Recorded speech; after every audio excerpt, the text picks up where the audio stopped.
কৃষ্ণ ৰাধে ৰাধে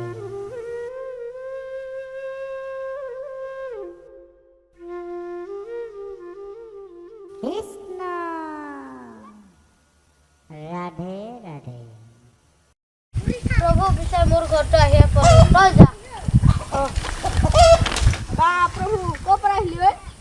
অ প্ৰভু কলিতা ঘৰত বছৰেকীয়া সকাম আছিলে তাৰ পৰাই আহিলোঁ হয় নেকি?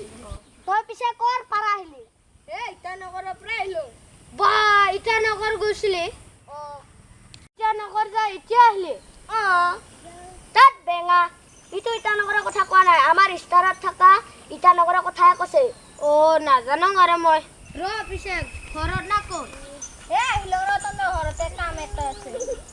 পিছে তই একেলগে যাব পাৰিবি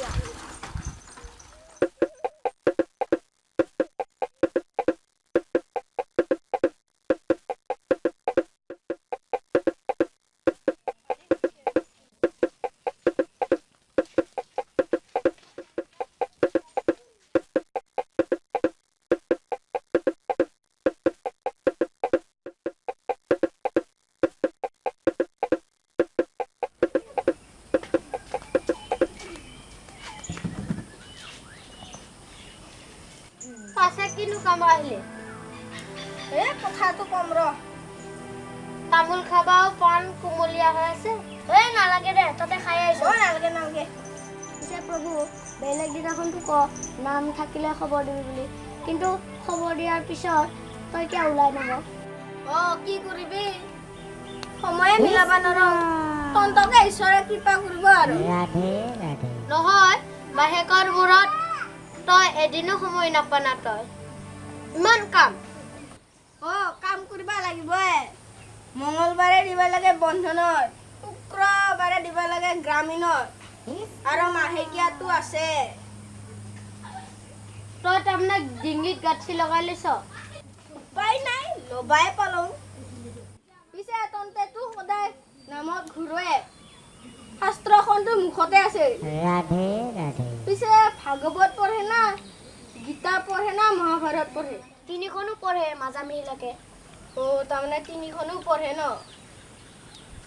পিছে তহঁতক কথা এটা সুধো বেয়া নাপাবি ৰামায়ণখন কোনে লিখিছিলা? কৃষ্ণ ডাবুল মিকিৰে কি ৰামায়ণখন ডাবুল মিকিৰে ৰচনা কৰিছিলা? পৃথিৱী উল্টি যাব কা তহঁতৰ কথা। কৃষ্ণ শুনাত হলে ডাবুল মিকিৰেহে ৰচনা কৰা বুলি শুনা পাইছিলো পেছে কোনে নহয় তহঁতে তাৰমানে নামত কলবুট আৰু খেচাৰি খাবাহে যা শুনিবা নাযা। ৰামায়ণখন বাল্মীকিৰেহে লিখিছিলা।